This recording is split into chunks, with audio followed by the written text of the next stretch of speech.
Milwaukee. 22 de julio de 1991. Una noche de calor sofocante que marcaría el fin de una era de impunidad. Tracy Edwards emerge de los apartamentos Oxford con una esposa colgando de su muñeca y el terror grabado en los ojos. Lo que parecía un incidente doméstico más para la patrulla de rutina, se convirtió en el acceso a una galería de horrores que desafiaba cualquier lógica criminal previa. Al cruzar el umbral de la unidad 213, los oficiales no entraron en una casa, sino en un centro de procesamiento biológico donde la vida había sido reducida a inventario. Aquí comienza la disección de un hombre que decidió que la única forma de no ser abandonado era detener la biología de sus víctimas. Dahmer no nació siendo un depredador, fue una construcción que comenzó antes de su primer aliento. Durante el embarazo, su madre, Joyce, consumía un promedio de 27 pastillas diarias, incluyendo sedantes y barbitúricos experimentales de los años 60. La psiquiatría forense ha analizado durante décadas si esta exposición química prenatal alteró el desarrollo neurobiológico de Jeffrey, predisponiéndolo a una desconexión emocional profunda. A los 4 años, una cirugía de hernia marcó su primer trauma físico. Fue su primer contacto con la invasión de su cuerpo y la pérdida total de autonomía. Para un niño cuya mente ya comenzaba a fragmentarse, este evento sembró la semilla de una obsesión: el control absoluto sobre la carne inerte. Mientras otros niños aprendían a vincularse, Jeffrey aprendía a diseccionar. Su padre, Lionel, un químico profesional, le proporcionó involuntariamente las herramientas de su futuro horror al enseñarle técnicas de taxidermia. Lo que para el padre era un puente científico para conectar con su hijo introvertido, para Jeffrey fue el descubrimiento de un refugio, la estructura ósea. En una casa fracturada por un divorcio hostil y la negligencia emocional, Jeffrey se obsesionó con los animales atropellados en las carreteras de Ohio. Los huesos eran predecibles, no gritaban y, sobre todo, no podían abandonarlo. La materia muerta se convirtió en su única zona de seguridad en un mundo que percibía como caótico. Junio de 1978. Jeffrey acaba de graduarse y se encuentra solo en una casa vacía tras la partida de sus padres. Steven Hicks, un joven que buscaba llegar a un festival de música, se convierte en la primera entrada de un expediente que el sistema ignoraría por casi una década. Tras el acto, Dahmer aplicó con frialdad los conocimientos químicos heredados de su padre, disolvió los tejidos en ácido y trituró los restos óseos hasta convertirlos en polvo para esparcirlos en el jardín. Esta capacidad de limpieza técnica le permitió pasar desapercibido incluso cuando fue detenido poco después por conducir ebrio. La policía lo dejó marchar sin revisar el maletero. Fue el primer gran fallo de seguridad que alimentó su sensación de invisibilidad. Buscando una estructura que no encontraba en la vida civil, Jeffrey se alistó en el ejército de los Estados Unidos. Fue enviado a Alemania como especialista médico, una posición que le otorgó acceso a conocimientos sobre anatomía y químicos farmacéuticos.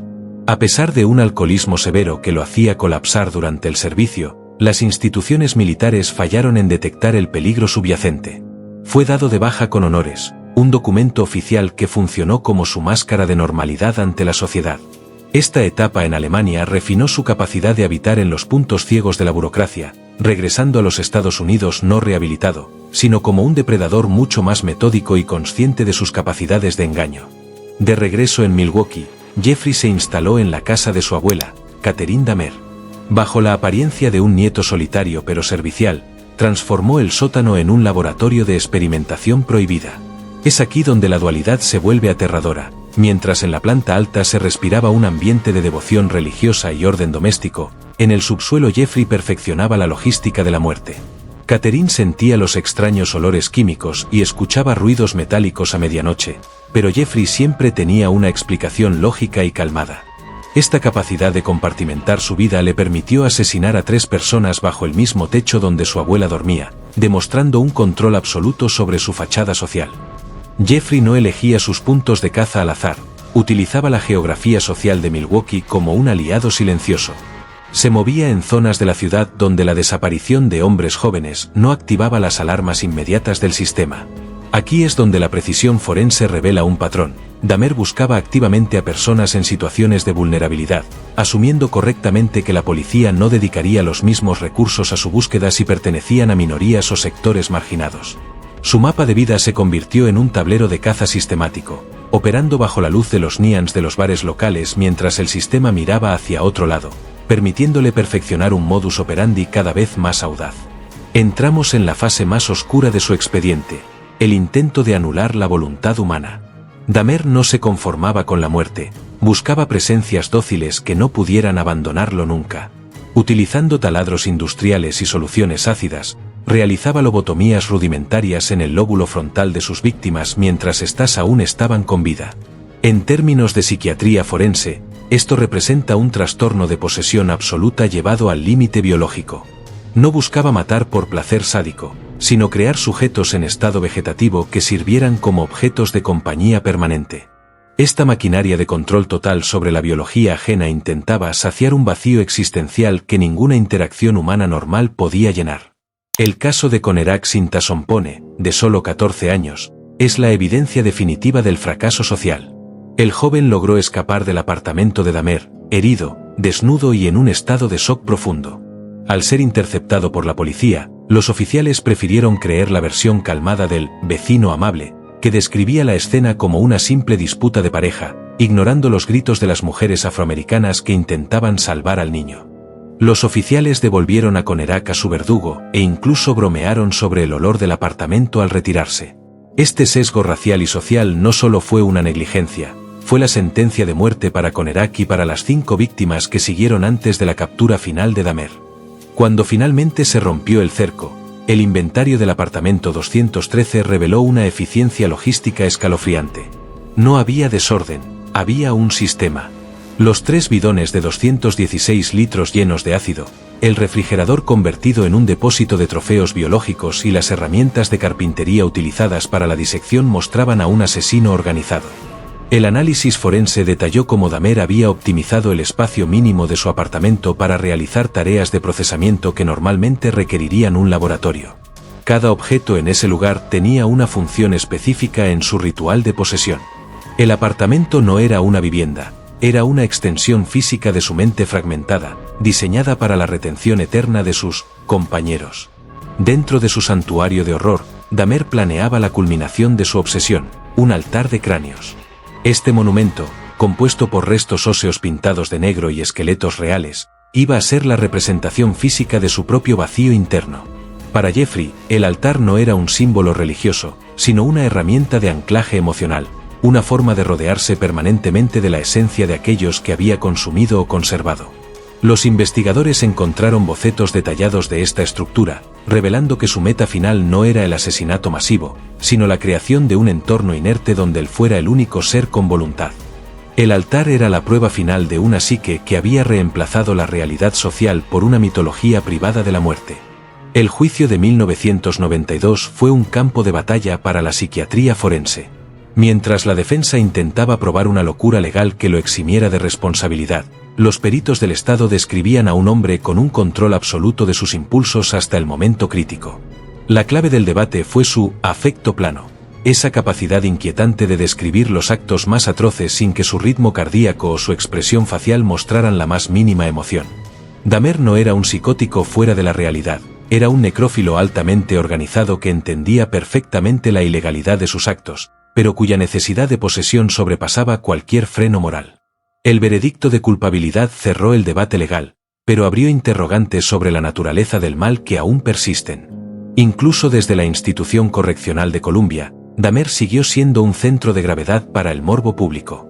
Su celda se convirtió en el destino de miles de cartas y miles de dólares enviados por seguidores anónimos, muchos de ellos afectados por hibristofilia, la atracción sexual por criminales atroces.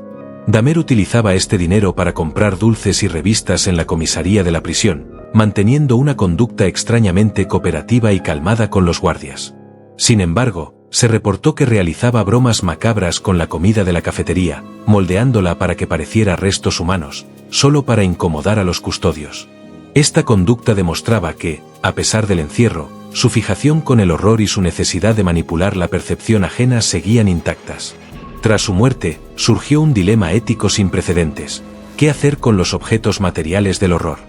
Un tribunal autorizó la subasta de sus pertenencias para indemnizar a las familias de las víctimas. El inventario incluía el refrigerador blanco, sus herramientas de disección y hasta su cepillo de dientes. El riesgo de que estos objetos se convirtieran en reliquias sagradas para coleccionistas de lo macabro era inminente. Fue entonces cuando un grupo de empresarios de Milwaukee, conscientes del daño que esto causaría a la comunidad, recaudó $400,000 solo para comprar el lote completo y destruirlo en un vertedero secreto. Fue un acto de purificación social necesario para evitar que el legado material de la Unidad 213 siguiera alimentando el morbo y el lucro de terceros. Décadas después, la serie de Netflix protagonizada por Evan Peters ha devuelto este expediente al centro de la cultura popular. Pero esta nueva oleada de interés trae consigo una tensión ética inevitable. Mientras la ficción destaca la interpretación actoral y la estética de los 80, las familias de las víctimas denuncian que su trauma ha sido convertido en un producto de consumo sin su consentimiento. El fenómeno de las redes sociales, con usuarios romantizando la figura de Dahmer o recreando sus escenas, obliga a cuestionar la responsabilidad del espectador. ¿Estamos analizando la psicología del mal para prevenirla, o simplemente estamos consumiendo el dolor ajeno bajo un filtro de entretenimiento? La línea entre el documental serio y la explotación mediática nunca ha sido tan delgada. El 28 de noviembre de 1994, la justicia llegó de una forma que el sistema no pudo prever.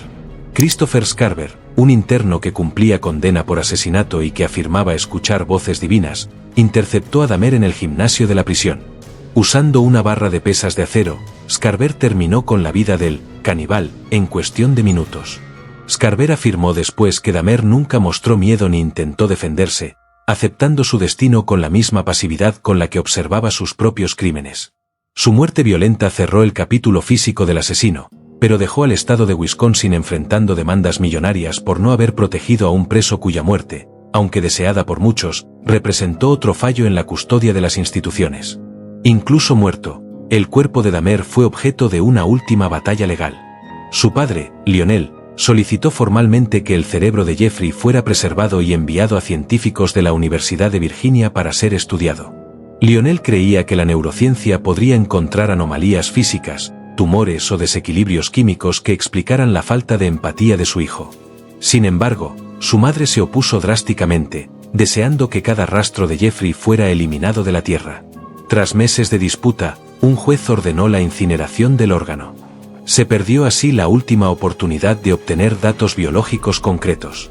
El cerebro de Dahmer se convirtió en cenizas, llevándose consigo cualquier secreto que la biología pudiera haber guardado sobre la raíz de su oscuridad. A pesar de la destrucción de la evidencia biológica, el caso Dahmer dejó un legado invaluable para la criminología moderna. Su perfil ayudó a los expertos del FBI a refinar la categoría del asesino serial organizado necrófilo. Aprendimos que el mal puede ser extremadamente funcional y pasar desapercibido bajo una máscara de mediocridad absoluta. El estudio de sus entrevistas reveló patrones de lenguaje y manipulación que hoy se utilizan para entrenar a negociadores y psicólogos forenses. El nombre de Dahmer quedó grabado no como un mito, sino como una advertencia técnica sobre la importancia de la observación comunitaria y la sospecha ante la normalidad excesiva. Su expediente es hoy una pieza fundamental en los manuales de investigación criminal de todo el mundo. Es imperativo devolver el foco a los nombres que el horror intentó borrar: Errol, Anthony, Conerak, Ricky. 17 vidas que eran mucho más que un encuentro fortuito en una esquina de Milwaukee. Eran artistas, estudiantes, hijos y hermanos cuyos proyectos fueron truncados por una necesidad de posesión enferma. Al humanizar a las víctimas, recordamos que el true crime no debe ser una oda al verdugo, sino un recordatorio de la fragilidad humana y la importancia de la justicia social. Sus familias han pasado décadas luchando para que la sombra de Jeffrey no eclipse la luz de quienes ellos amaron. Este bloque es un tributo a su dignidad y una condena al sistema que, al fallarles a ellos, nos falló a todos como sociedad. Cerramos este expediente planteando la pregunta que la ciencia aún no logra responder con certeza: ¿es el mal una semilla biológica o es un producto del aislamiento social? El caso de Jeffrey Dahmer es un recordatorio de que la oscuridad se alimenta del silencio y la indiferencia institucional. La normalidad fue su disfraz más efectivo, y la soledad su motor más destructivo. Al analizar estos casos, no buscamos glorificar el horror, sino entender las grietas por donde se filtra el mal para intentar cerrarlas. El expediente de la Unidad 213 queda cerrado, pero las lecciones sobre la vigilancia, la empatía y la responsabilidad colectiva siguen más vigentes que nunca. Gracias por acompañarnos en esta disección de la mente humana. Suscríbete a Terrormente.